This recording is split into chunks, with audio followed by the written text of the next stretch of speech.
প্রেমী নীলকাব্য লেখনীতে নওরিন কবির তৃষা পর্ব সংখ্যা ৭। দীর্ঘ এক নিশীথ প্রহর চেতনাহীন অবসান ঘটিয়ে জ্ঞান ফিরল তিহুর। শরীরের তাপমাত্রা এখন পায় নিয়ন্ত্রণে, তবে এখনও চারধারে হালকা কুয়াশার আবরণ যেন আষ্টেপৃষ্টে বেঁধে রেখেছে তাকে। কিন্তু অঙ্গিকে ধরা কিছু অবচেতন মনে যেন ঘন ঘন হচ্ছে এই অনুগাতিক বিছানা নয়, অত্যাধিক নমনীয় আর কোমলের মাঝে নিজেকে আবিষ্কার করছে তিহু। হঠাৎই কারো হাতের রেশম কোমল ঘন কেশের নরম স্পর্শ উপলব্ধি করল সে। ঘুম ঘোরের আনমনা তন্ডাচ্ছন্নর মাঝে সে স্পর্শ বেশ ঠেকছে তার।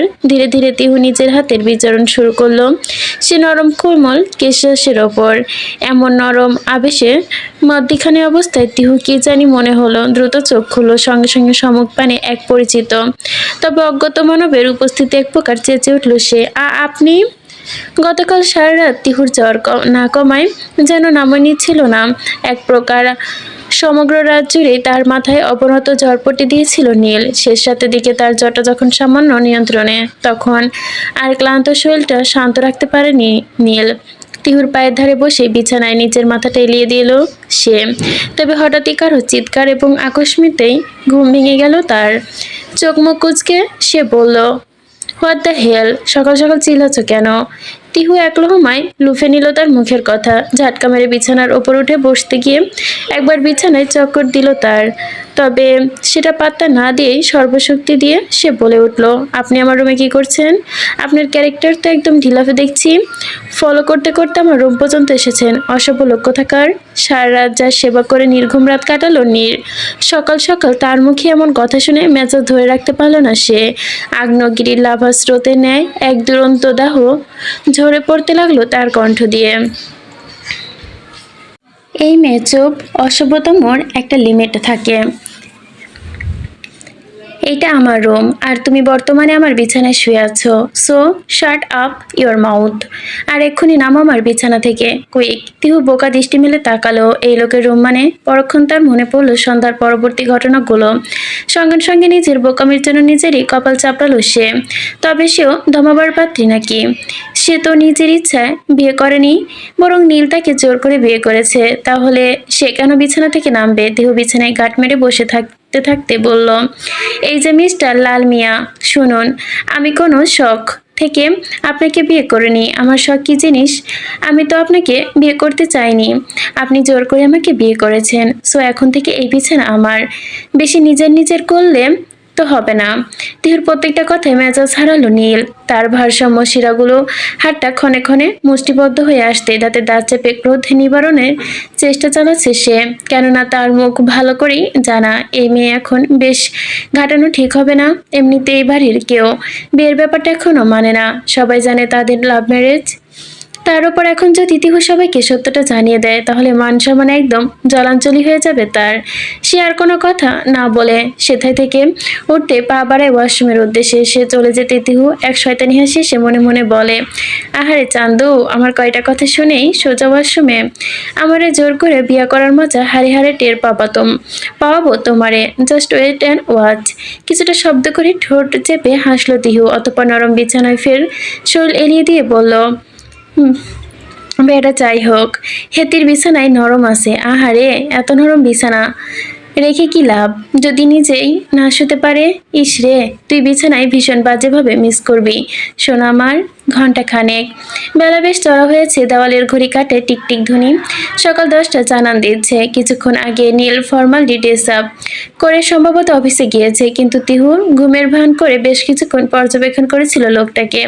লোকটা ফেল চোখে তাকালো কয়েকবার, আর না, লোকটার ফ্যাকাশে সেন্স মারাত্মক লেগেছে তার উপরে লোকটার ব্যবহারে এক্সপেক্ট পারফিউমের স্মেলটাও যেন এখনো সমগ্র গ্রামের বাতাসে ভেসে বেড়াচ্ছে। নীল রুম থেকে বের হবার পরপরই তিহু ঝটপট ফ্রেশ হয়ে নিয়েছিল। বর্তমানে নীলের রুমের পুরো পাশেই স্বাধীন বিশাল বারান্দায় দাঁড়িয়ে আছে তিহু। এখান থেকে পুরো খানমহলটা বেশ ভালোভাবে পর্যবেক্ষণ করা যায়। তিহু তীক্ষ্ণ দৃষ্টি মেলে পুরো মহল পর্যবেক্ষণ করলো। ঢাকার বুকে এমন বাড়ির উপস্থিতি দুষ্কর।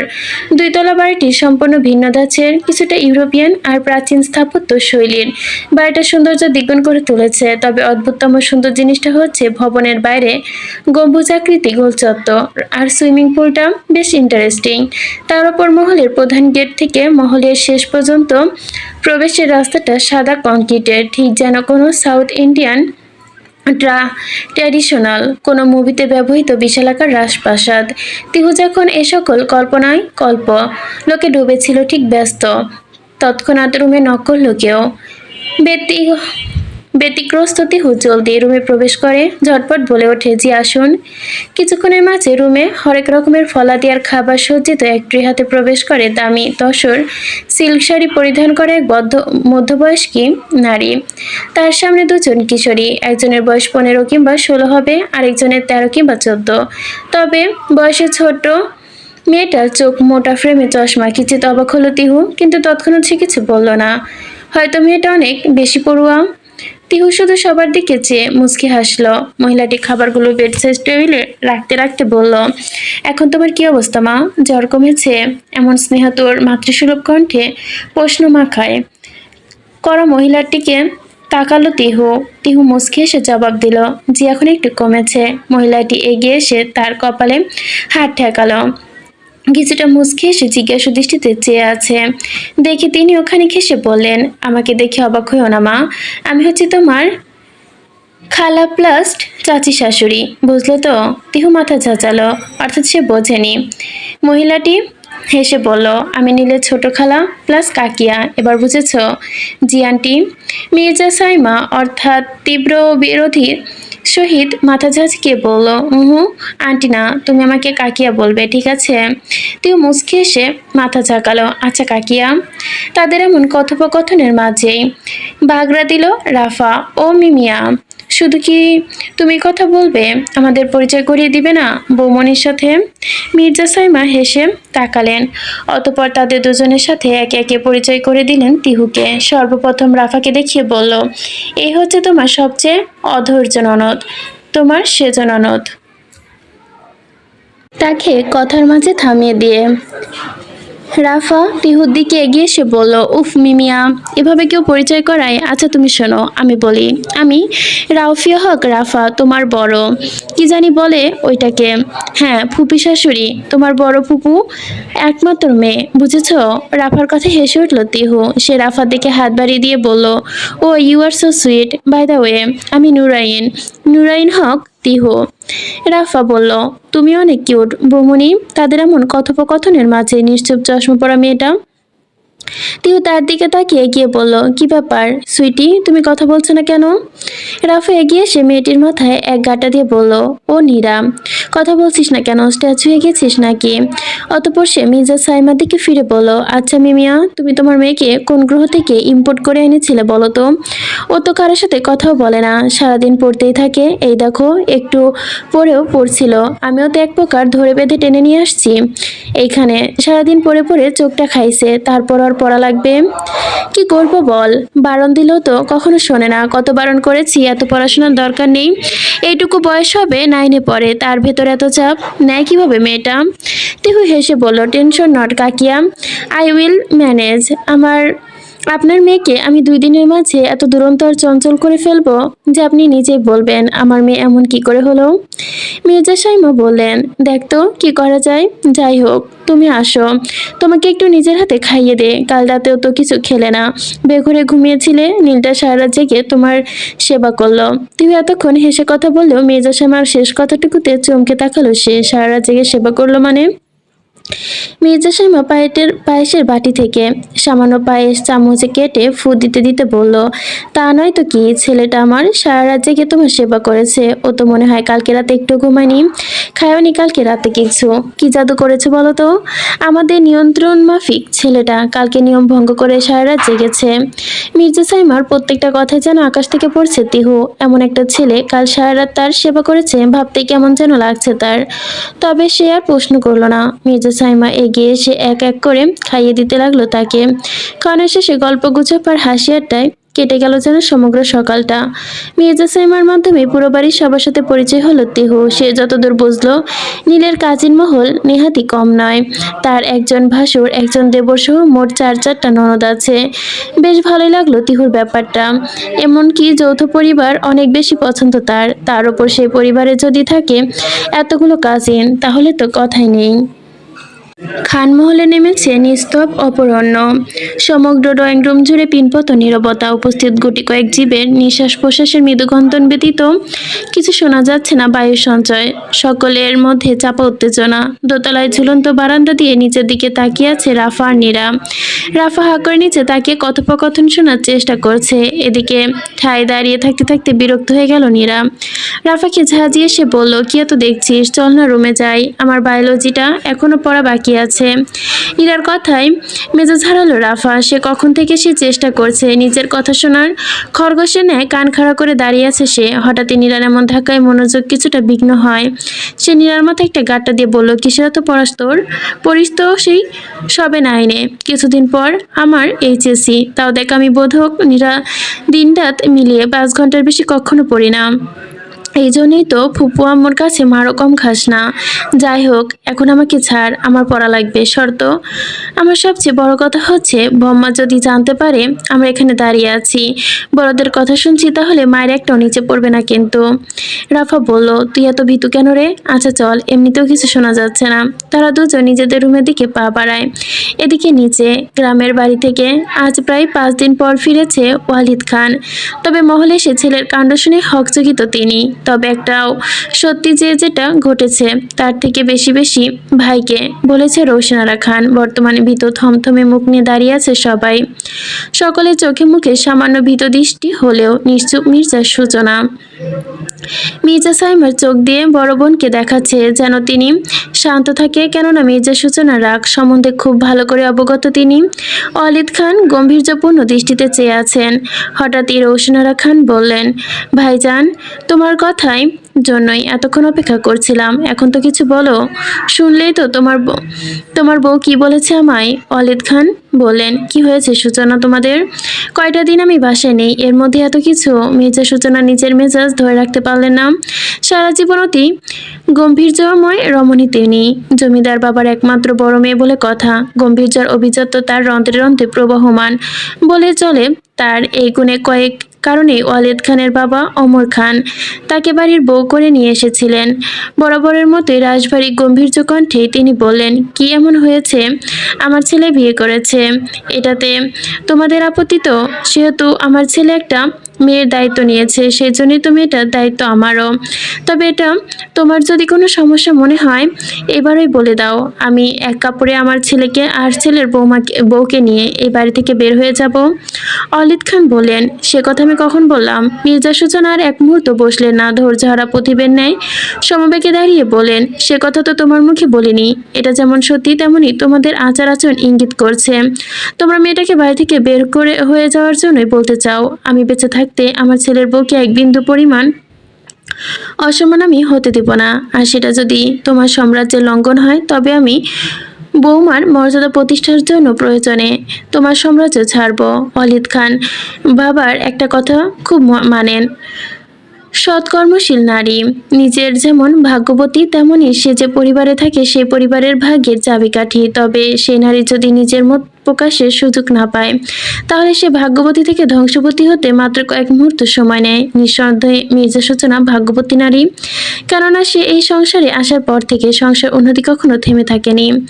পরপর 3বার এমপি হয়েছে ওয়ালিদ খান, প্রতিষ্ঠা করেছে ব্যবসা প্রতিষ্ঠান, গড়ে তুলেছে এই সাম্রাজ্য, যার জন্য এত কিছু। সেই যদি বলে ছেড়ে চলে যাওয়ার কথা, তাহলে নিশ্চিত এখানে এমন কিছু আছে যা ওয়ালিদ খান ধরতে পারছে না। তিনি মির্জা সূচনার দিকে ফিরে বললেন, শান্ত হও সূচনা, আমি বুঝছি ব্যাপারটা। নাও তো, তুমি কোথায় যাবে? না তো তোমার ছেলে আর না তোমার ছেলের বউ। এটা ভুলো না যে সে যতটা তোমার ছেলে ততটা আমার ছেলে, অর্থাৎ বৌমাটাও আমার। ভাইয়ের এমন কথা আরেকবার নিজের ভোঁতা মুখটা যেন ভোঁতা হয়ে গেল রোশনারা খানের। তিনি আগ বাড়িয়ে কিছু বলতে যেতেই রুমিনারা পাশ থেকে থামিয়ে দিয়ে ফিসফিস করে বলল, আপা এখন অন্তত চুপ থাক। ভাইজান যদি রেগে যায়, আর ভাবি তো অলরেডি ফায়ার হয়ে আছে। বোনের কথায় থামলেন রোশনারা। তবে কিছুতেই একটু বিটা মানতে পারলেন না তিনি। সন্ধ্যার কিছুক্ষণ পর নীল রুমের ছাদ খোলা বেলকনিতে বসে গল্প করছে রাফানিরা আর তিহু। একদিনের মধ্যে তাদের বেশ ভালো সম্পর্ক গড়ে উঠেছে তিহুর সাথে। বেশ অনেক ব্যাপারে গল্প আলাপরিচর্যা শেষে হঠাৎই রাফা তিহুর দিকে ফিরে জিজ্ঞাসা করলো, আচ্ছা বৌমনি, বাড়ির সবার ভাষ্য মতে যা বুঝলাম তাতে তো তোমাদের love marriage. I just shocked. Neel ভাইয়ের মতো মানুষ কোনোদিন লাভ ম্যারেজ করতে পারে? এটা তো আমার কেউ কোনোদিন ভাবিনি। অবশ্য সেটা নিহিত ভাই হইলা মানা যাইতো। তা বৌমনি বলো না তোমাদের লাভ স্টোরি। রাফার কথা রীতিমতো আকাশ থেকে পড়ল তিহু। তাদের লাভ ম্যারেজ মানে? ওইটাকে লাভ ম্যারেজ বলে? নিশ্চিত লাভ ম্যারেজ অবমাননা হবে এটাকে লাভ ম্যারেজ বলে। ওইটাকে তো তিহু আন্ডারওয়ান্টেড ফোর্স ম্যারেজ বলেই চালাবে, নয় অন্য কিছু না। এটা এক প্রকার ফোর্স ম্যারেজই ছিল। তবে এখানে সে কি বলবে? হঠাৎই প্রসঙ্গ পাল্টে বলল, আচ্ছা রাফু, শুনলাম নাকি আমার আরো দুটো ননদিনী আছে, তারা কোথায়? রাফা হঠাৎ বলল, হ্যাঁ আছে তো, নাহা আপু আর মুন্নি আপু। তিহু জিজ্ঞাসা করে বলল, তারা কোথায়? মনি আপু তো আজকে সারাদিন রুম থেকে বের হয়নি। আচ্ছা, নাহা আপু সারাদিন তার কাছেই ছিল কেন? সে কি অসুস্থ নাকি? রাফা বলল, আরে না, কিসের আবার অসুস্থতা, এমনি বের হয়নি। আর আমাদের দুজনেরও রুমে ঢুকতে দিচ্ছে না। সকাল থেকে নাহা আপু আর মনি আপু রুমের দরজা বন্ধ করে বসে আছে। ব্যাপারটা অদ্ভুত ঠেকলো তিহুর কাছে। তবে উপস্থিতি এতটা বিভ্রান্তি যে কেউ রুমের দরজা দিয়ে বসে থাকবে। আর তিহু রাফার কাছ থেকে যতদূর জেনেছে, নাহা নীলের নিজের বোন, আর মনি নামক মেয়েটা কাজিন। সে আবার নাকি নীলের একটু বেশি যত্ন করত। তবে কি? সে তার কল্পনায় ডুব দিতে ব্যস্ত। ততক্ষণে দরজায় কড়া নড়ল।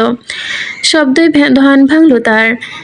বাড়ির একজন পুরাতন মেট রহিমা এসে বললেন, রাফামণি, নীরামণি, তোমরা বৌমণিকে নিয়ে রুমে আসো। ভাবি আর ভাইজান একসঙ্গে দেখা করতে এসেছে। ভাবি আর ভাইজান বলে কিঞ্চিৎ ভুরু কুচকে তাকালো তিহু। চিনতে পারলো না বোধ হয়। তবে রহিমা খালার এমন সম্বোধনে রাফা নীরাম বুঝতে বাকি রইল না কার কথা বলছে। তারা ঝটপট উঠে কাউচ থেকে তিহুকে উদ্দেশ্য করে বলল, বৌমণি রুমে যাও, বড় মামু আর মামিমা তোমার সাথে দেখা করতে এসেছে। রাফার কথায় তিহু বুঝলো এখন তার সাথে দেখা করতে আসবে স্বয়ং এমপি ওয়ালিদ খান আর তার সহধর্মিনী। আল্লাহ জানে কি তুফান ঝড় অপেক্ষা করছে তার জন্য। ওয়ালিদ খান কি সবটা জেনে গিয়েছে? আর তুই এতক্ষণে নীরার মায়ের যে পরিচয় পেয়েছে তত অনুযায়ী অনেক রাশবাড়ি এক মহিলা তিনি। যদি তার এখন তিহুকে বিয়ের কারণ জিজ্ঞাসা করে, কি বলবে? চিন্তায় দোলন চাপায় বন্দি তিহু। এক প্রকার নিজের মনের সাথে সংগ্রাম করতে করতে এগিয়ে চলে রুমের দিকে। তিহু রুমে এসে ঝটপট নিজের মাথায় সিল্কের ওড়নাটা টেনে নিল। ওড়নাসহ পুরো ড্রেসটা মির্জা সাইমা দিয়েছে তাকে। হালকা নীলচে কালার থ্রি পিসের আবরণে বন্দিনী তিহু একবার সম্মুখ পানে তাকায়। নীলের রুমে প্রবেশদ্বারে গলিপথটা অতিক্রম করে কতগুলো পায়ে চড়ানোর শব্দ একযোগে কর্ণকুহরে এসে ভিড় করলো। মুহূর্তেই মাঝে রুমে প্রবেশ করলো একজোড়া দম্পতি। তাদের পোশাক আশাকে আভিজাত্যের ছোঁয়া।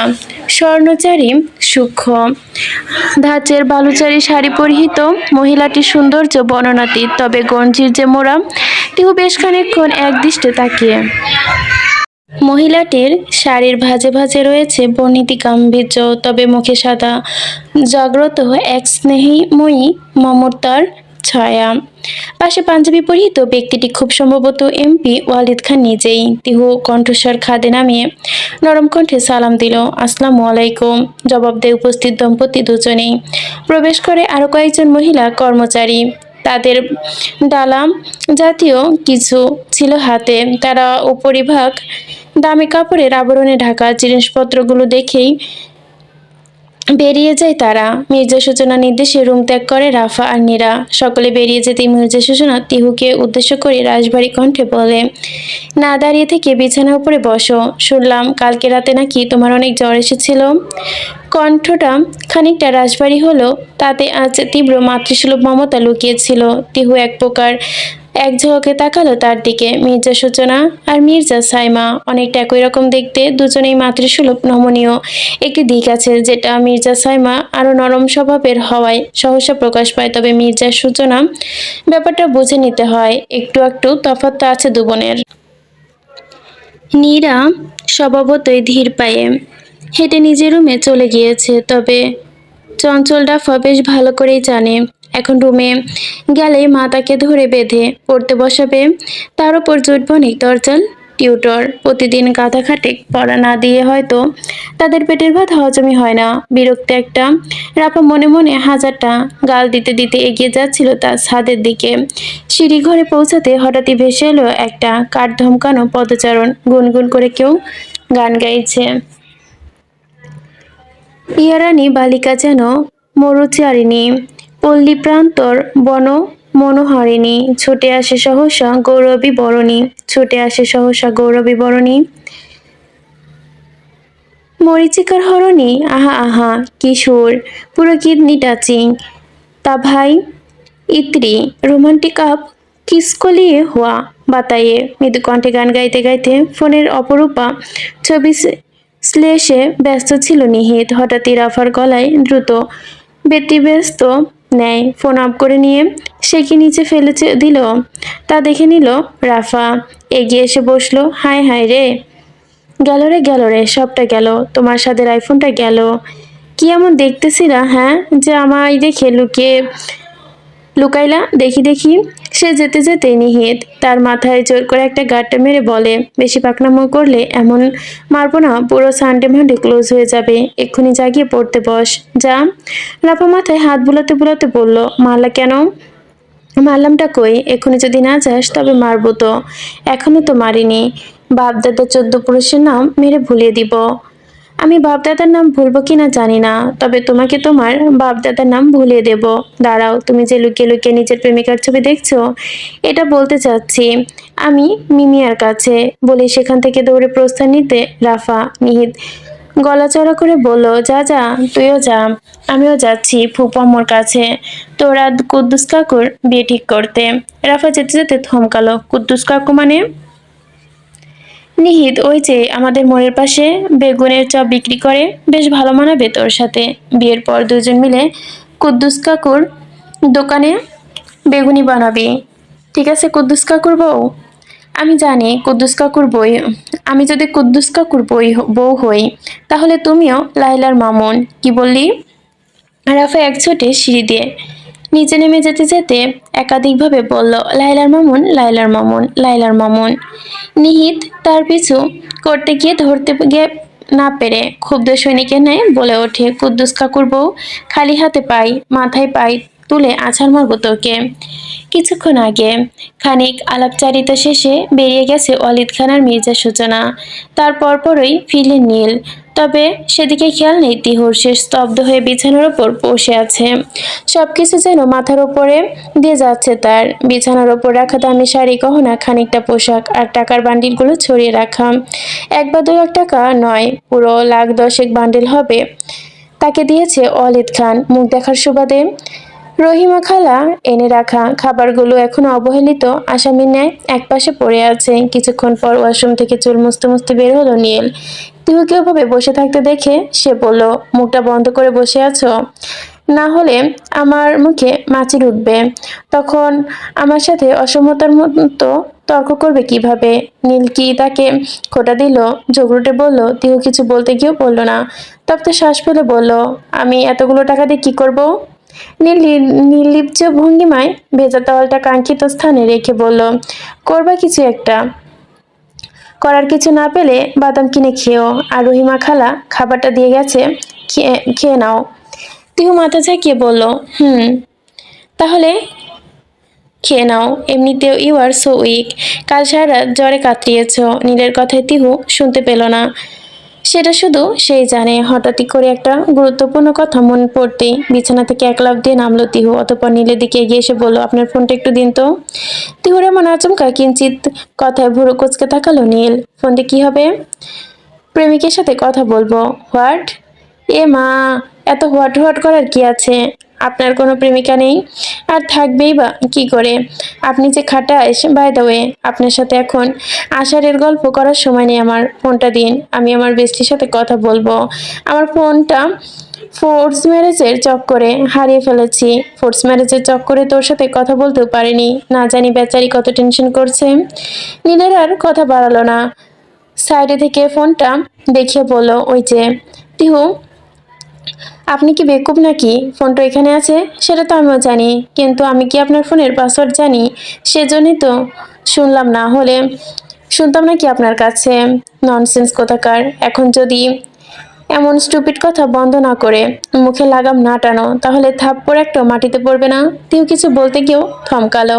নীলের ভাসমান সিধা হাত দুগো দেখে হৃৎপিণ্ড ধপ করে উঠল তার। যদি সত্যি সত্যি নীল এখন থাপ্পড় মারে, তাহলে তো তার গাল আর গাল থাকবে না, একেবারে খাল হয়ে যাবে, চামচিকের আকার ধারণ করবে। সে ফোনটা এনে নীলের হাতে দিল। নীল ফোন খুলে তার কাছে দিতেই সে ভুরু কুচকে দ্রুত কল লাগালো মাহার নাম্বারে। 2-3 বার রিং হওয়ার পর ধরলো না কেউ, বরংবার ফোনটা দেওয়ার কারণে ওপাশ থেকে ভেসে এলো এক রাগী রমণীর কণ্ঠস্বর। What the hell! ফোন ধরছিলাম না তার মানে নিশ্চিত আপনাকে চিনি না। রং নম্বরে ফোন দিয়ে দেন কেন? ইটিস পিটিস করার জন্য নাকি? সে আর কিছু বলার আগে তিহু ভীত কণ্ঠে বলল, মাহু আমি। পরিচিত কণ্ঠস্বর শুনে থমকালো মাহা। পরক্ষণে দ্বিগুণ অগ্নিঝরা কণ্ঠে সে বলে উঠল, কোন চুলায় গিয়ে এসেছিস মুহূর্তে? মরার সম্পন্ন হয়েছে? কোন মামদোর সাথে ভাগছিস? মামদোটা কি তোর পাশে আছে? দে এক্ষুনি তার কাছে। আর তোর সাথে বোঝাপড়া তো আমার পরে হবে। ফোন অফ করে কোন চলে যাস? হ্যাঁ? মাহার এমন কথায় তিহু একবার নীলের দিকে তাকালো। লোকটা এখনো ল্যাপটপে মুখ গুজে কি করছে কে জানে, তার মানে শুনতে পায়নি। আল্লাহ বাঁচাইছে। তিহু দ্রুত ফোনটা নিয়ে বেলকনি চলে গেল। অতঃপর মাহাকে উদ্দেশ্য করে বলল, বেবি একটু চুপ কর, শান্ত হ, আমার কথাটা পুরোটা শোন। কি বল শুনবো তোর কথা?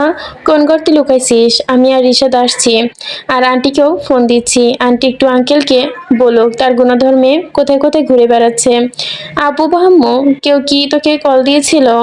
কল দেয়নি মানে? একটু আগেও তাদের সাথে কথা হয়েছে আমার। তোর জন্য আর কত মিথ্যা কথা বলবো আমি, হ্যাঁ? আর রিশাদ যদি জানতে পারে না তুই পুরো একদিন পর কল দিয়েছিস, আব্বু আম্মু ফোন দিয়েছে কিনা জানতে, ও তো তোর যে কি অবস্থা করবে গড নস। বেচারা কোথায় কোথায় খুঁজেছে তোকে তুই জানিস? তিহু যেন হাঁপ ছেড়ে বাঁচলো। তার মানে তার বাবা মা এখনো জানে না তার ব্যাপারে? সে মাহাকে উদ্দেশ্য করে বলল, দোস্ত আমার পুরো কথাটা শোন। আমি নীলখানের বাসায়। তার কথা বিষময় চমকিতে চরম সীমায় পৌঁছে গেল মাহা। নীলখানের বাসায় মানে? তিহু সবটা খুলে বলল মাহাকে। তিহুর মুখে এমন বর্ণনা শুনে মাথায় ঘোর লাগলো মাহার। দিশা বিশা হারিয়ে ফেলল সে। তুই কি বলে বুঝে করেছিস তিহু? এগুলো যদি এখন আঙ্কেল বান্টি জানতে পারে, সবচেয়ে বড় কথা তোর চাচা জানতে পারে, তাহলে তোকে আস্ত রাখবে? বুঝতে পারছিস তুই কিছু? আমার তো ভয় করছে রে তিহু। তিহু বুক ভর্তি করে শ্বাস টানলো, অতঃপর বলল, সেটা আমি ভালো করেই জানি, কিন্তু আমার কিছু করার নেই। যা হওয়ার সেটা হয়ে গিয়েছে। এখন তুই আম্মুকে একটু ম্যানেজ কর। বল আমার ফোনটা ভেঙে গিয়েছে, আর আমি পরশু ভার্সিটি এসে ম্যানেজ করছি সবকিছু। দুই বান্ধবীর কথোপকথন শেষে রুমে আসলো তিহু। ওইদিকে মাহা সামলে নেবে বলে কিছুটা নিশ্চিত সে। রুমে এসে নীলকে ফোনটা দিতে গিয়েই দেখতে পেল নীল বিছানার পাশে শরীর এলিয়ে দিয়ে দিতে যাচ্ছে। তিহু দ্রুত গিয়ে সে বাধা দিয়ে বলল, এই এই এই স্টপ স্টপ স্টপ, কি করছেন এটা? তিহুর এমন আচরণে দ্রুত বিছানা থেকে উঠে দাঁড়ালো নীল। অবাক হওয়ার কণ্ঠে বলল, কি হয়েছে? তিহু ফোনটা বেডসাইড টেবিলে রেখে বলল, কি হয়েছে মানে? আপনি আমার বিছানায় কি করছেন? তোমার বিছানা মানে? আমার বিছানা মানে আমার বিছানা। এক্ষুনি নামুন বলছি। নামবো না। নামবো মানে কি? হ্যাঁ, আমার ঘুম পেয়েছে, ঘুমাবো আমি। হ্যাঁ তো ঘুমান, কে বারণ করেছে হ্যাঁ আপনাকে? বিছানা ছাড়া কি তোমার মাথার ওপর ঘুমাবো? কোথায় ঘুমাবেন না ঘুমাবেন সেটা আপনার ব্যাপার, কিন্তু বিছানায় ঘুমানো যাবে না। What the hell! আপনার কথা আমি ঘুমাবো নাকি? মিস্টার, একটু ভুল হয়ে যাচ্ছে। বিছানাটা আপনার ছিল, এখন এটা আমার। আর আমি কোনো পুরুষের সাথে আমার বেড শেয়ার করতে পারবো না। আমার সেটা অভ্যাসে নেই। সরি। আমার মানে? আমার মানে হচ্ছে তোমার মতো অসভ্য মেয়েটার সাথে বেড শেয়ার করতে একদম অভ্যাস হয়ে গেছে। তিহু অন্যদিকে ফিরে বলল, নেতাদের আবার ক্যারেক্টার ঠিক থাকে নাকি? কি বলে? কই কিছু না তো। এটা বললাম যে আপনি ওই সোফাটাতে ঘুমাতে পারেন। আই থিঙ্ক ওইটা আপনার জন্য অনেক বেশি কমফোর্টেবল হবে। নীলার কথা বাড়ালো না, মুষ্টিবদ্ধ হয়ে যাওয়া হাতটা নিজ গতিতে আলতোভাবে ছেড়ে দিল। নিজ থেকে নিজের বালিশটা নিয়ে সোফার দিকে পা বাড়ালো। তিহু এক শয়তানি হাসি দিয়ে মনে মনে বলল, ইয়ে তো সোফা টেলার হে, পিকচার আভি বাকি হে চান্দু। আর একটু করো আমাকে বিয়ে, বুঝবা মজা।